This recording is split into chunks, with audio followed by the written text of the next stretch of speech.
Hello everyone, welcome! My name is Baron and this is my booktube channel, The Book Baron. Welcome! So today I wanted to do some recommendations on dark, spicy, and taboo novellas. So I'm going to advocate for novellas really quickly because I know that sometimes they get dumped on, but they're really great, especially right now. In the summer, everyone's busy, you don't have as much time to read, and sometimes you just need to get out of a slump. You need something that moves quickly, that's engaging. And novellas do that because they don't have as many pages to work with. They hit the ground running. And there's nothing better than feeling like you accomplished something, especially if you're working towards like a certain reading goal. So here are 6 of my favorite novellas. They are dark, they are spicy, they're a little bit taboo, and all of these but one are on KU. So I'll let you know which one that is. If you're a KU subscriber, you've got all of these right at your fingertips. They're all roughly 200 pages or under, and I'm going to start with the shortest one first. Again, because these are dark and spicy and a little bit taboo, check your triggers, please. Storygraph is great about that. If you look up books, they have a whole list of every possible content warning you could think of. So that's a great resource if you need to check. First up, we have My Best Friend's Sister by QB Tyler, the queen bee herself, coming in at 106 pages. So I think this is probably the lightest of the recommendations that I'm gonna have. And the tropes here are brother's best friend, so a little bit of forbidden romance. And it's kind of got a billionaire-ish quality. I'll explain a little bit as to why. So Jackson is a rich and powerful CEO living in New York City. He founded a tech startup. His best friend from childhood reaches out and says, hey, my sister's new to the city. She's starting law school. Can you look out for her, please? She's new and a little bit naive. That sister is Ava. And Ava hears exactly 0 from Jackson starting out. But a couple months in, she reaches out. She's in a bit of a sticky situation and he begrudgingly agrees to help. This also causes them to reconnect. And Ava's got a little bit of a favor to ask of him. She needs some lessons, spicy lessons. So this one's really only lightly taboo. I kind of think that like brother's best friend is just kind of like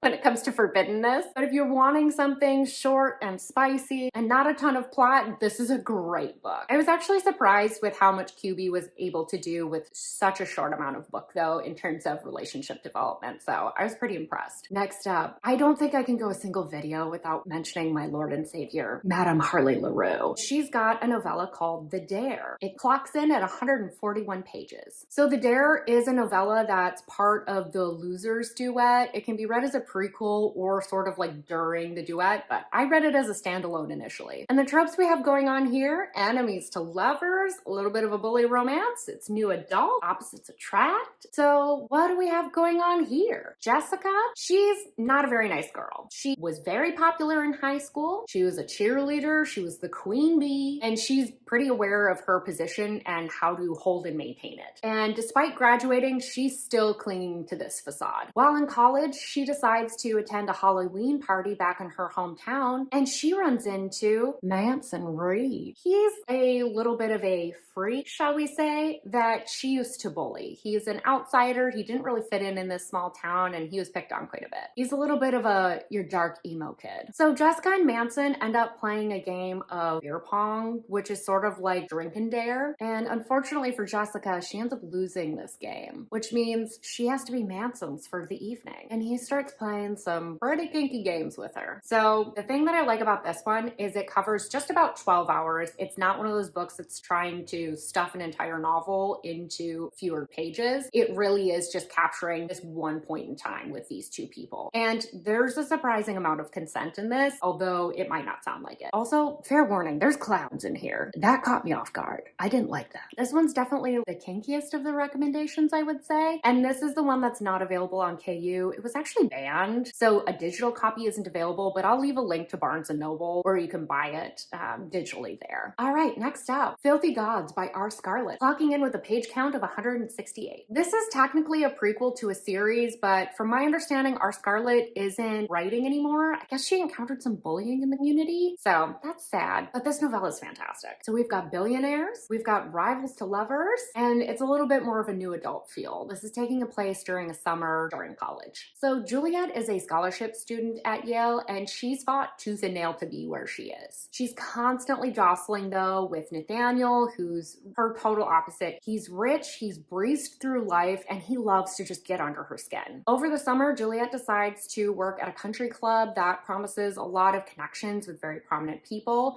and the owner also promises some sort of like mentorship for the best employees after their summer working for her. Juliet thinks she's finally escaped. She's going to further her career, but who does she run into but Nathaniel and his friends? And she finds out pretty quickly that he has some connections to this country club, so they keep running into each other over and over again. And Nathaniel is determined to continue to get under her skin until the two of them come to a certain arrangement to get things out of their system, but it's only for the summer. So this one tackles a large amount of time, and it's an entire summer going into the fall. So it really moves at a sprinting pace, which helps keep you engaged. It was very fun being in this rich world. I was really fascinated by Nathaniel and his friend group, which makes me so sad that we're not getting the rest of the series because I was so intrigued by this friend group that I just want the other books so bad. But I'll settle for this novella. All right, next up, Passion and Venom by S. Williams, clocking in at 188 pages. So S. Williams is Shannara Williams. Her darker stuff is written under S. Williams. This is the first in a series of novellas called Venom. The tropes here are captor-captive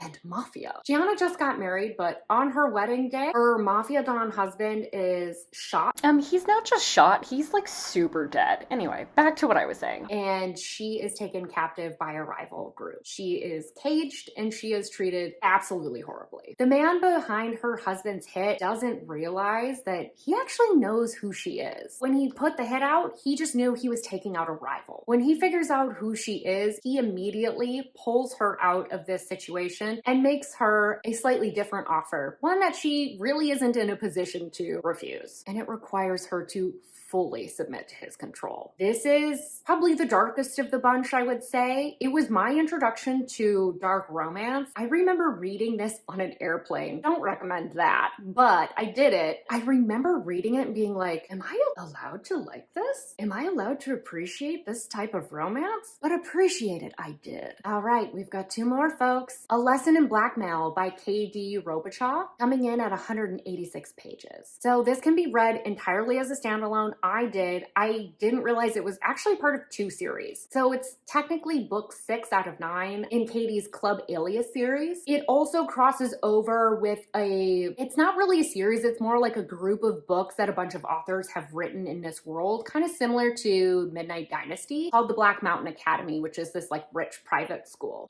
Side note, I read Hate Me by A. Jade. That was also in this series, and I ate that up. I loved that book. So tropes here are age gap, sort of student teacher, and a little bit of a spicy club element. So Evelyn Richards is working as a librarian at Black Mountain Academy. She's fresh out of college. This is her first job, and she really views this as her dream job. The only problem is for the study period that she supervises, she's got Nathaniel Black, and he's a descendant from the founders of the school, and he comes from a lot of money, so he's pretty entitled, and he's got his eyes set on Evelyn, and he's determined to make her squirm. He makes a full-time job out of making her uncomfortable. And this really starts his obsession with her. One day he decides that seeing her at school just isn't enough for him, and he decides to follow her. And he finds out a little bit of a secret about her and threatens to expose her to get what he wants. So for experienced dark romance readers, the tabooness here is not off the charts, and the blackmail portions aren't too crazy. So if you're really looking for something dark and gritty, this isn't gonna scratch that itch, but it is a really fun book if you like Sarah Kate's Salacious Player Club. All right, we've got our final pick, folks. Queen Takes Night by Jolie Sue Burkhart. And this is coming in at 190 pages. So this one's for all my paranormal lovers and all my Twilight girlies, of which I am one. This is the first in a series of 6 novellas. There's also other interconnected books as well, but the canon is 6. So the tropes here that we're working with, we've got got some paranormal elements, vampires, and why choose? So Shara's been on the run for a really long time, ever since her mother was killed by some crazy spooky monster. When the book opens, she's in Eureka Springs, Arkansas. She's tired, she's scared, she's worn down, and she really just wants to put down some roots, but knows that she can't because whatever creature killed her mother is coming after her. Just when she's about ready to give up, two men step in and let her know that she is a long lost and rare vampire queen. They've been looking for her